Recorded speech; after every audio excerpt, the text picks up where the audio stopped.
You gave a couple tips during the workshop. One that really stuck out to me because I deal with a lot of rage and anger, especially as part of just grief and trauma recovery. Sometimes, rage completely consumes me, and I just want to like scream and just smash shit.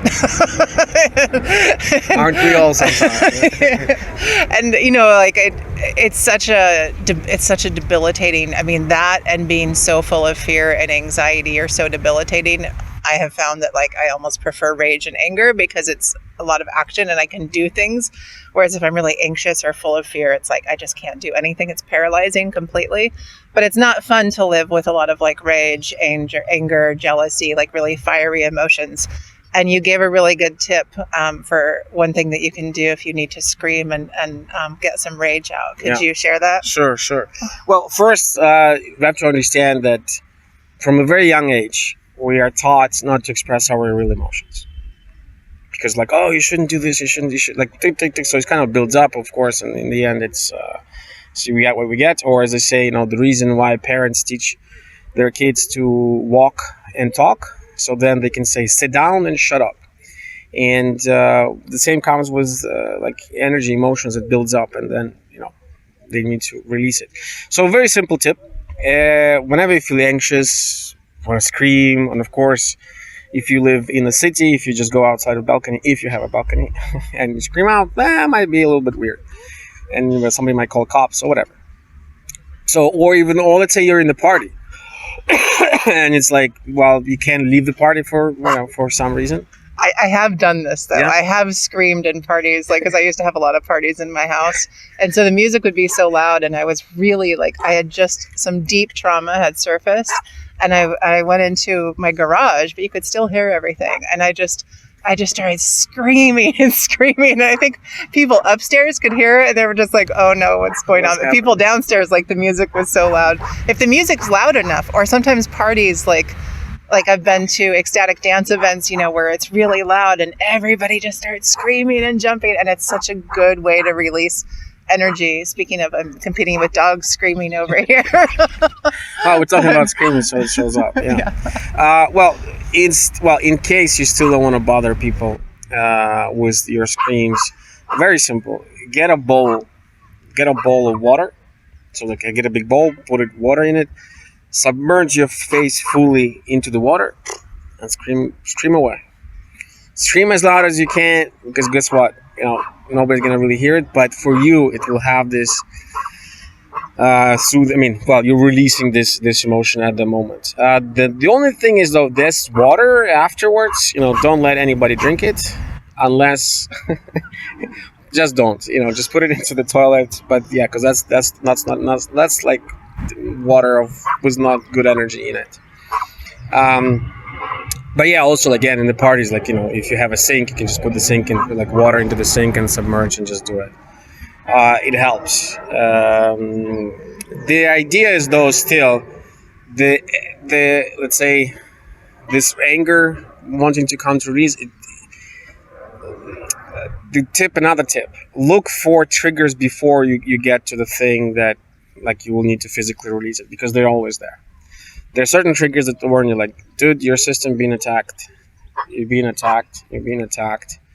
And you're no. And then you kind of literally physically need to release it. So, because then you can actually release it before on the energy level, and then you don't have to, scream in a way or have those things. But yeah, so scream into the water. Well, I think also what you had said about grounding and just being in nature and walking an hour every day. And that was the other thing when I had a really gnarly, so the person that was treating my PTSD then started harassing me, had a psychotic break, and he had a bunch of guns. And it was I was really afraid for my life and full of rage. And I just had to go not run because I have joint issues, but walk really fast or do some really aggressive exercise or swimming. I call it ragercise.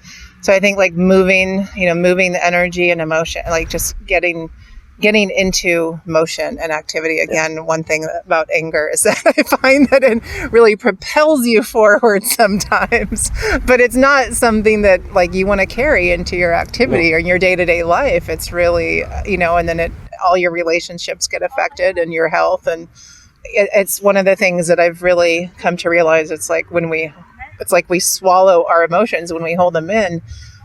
Now that I have been doing energy work for a few years, like I can see how the energy is flowing when things are really good. And as soon as I start thinking negatively about something or my emotions get, stronger, the energy flow changes and I literally start to feel pain, like in certain organs or certain parts of my body. And so you're right, like to be able to detect when something isn't going right, either from external influences or our own.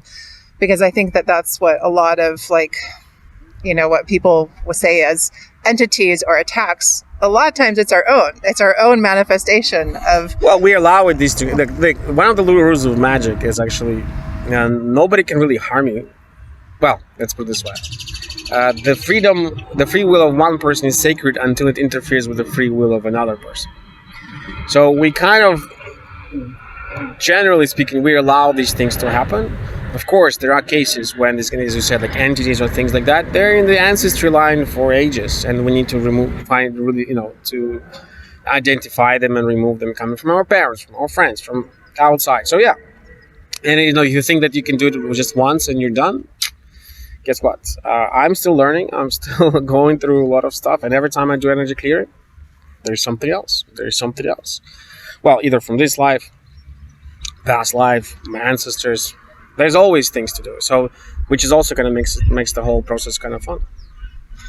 Yeah, it's true. Because it could literally be from, thousands of our own lifetimes and thousands of our ancestors' lifetimes, thousands of years. There's so many experiences that can have impressions. I've done a lot of ancestral clearing workshops through the Theosophical Society of America and Billy Topa Tate. She's a Native American medicine woman. And so we've done a lot of ancestral clearing. But every time I do a session on myself or with somebody else, some other layer. Yeah. some other layer is revealed. There's always a layer. There's a good analogy to what human life is. Maybe that would be like to finalize this talk. Yeah. A good way to do it. We are all individually unique masterpieces. Like each one of us is a masterpiece created by divine. And when this masterpiece lands in this reality, during this process, it gets so much shit on it, it's not even funny. And so, the purpose of human life is literally just learn how to remove this shit so we can see this masterpiece. So let's say some practices are like just regular life or like psychology, for example. That's like you using an excavator to remove that shit, remove that dirt. Then if you have like spiritual practices like meditation and some basic trainings and things like this, say that's using a shovel.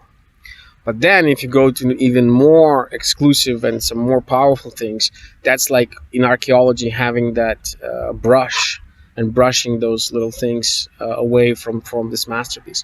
So again, there will always be things to do.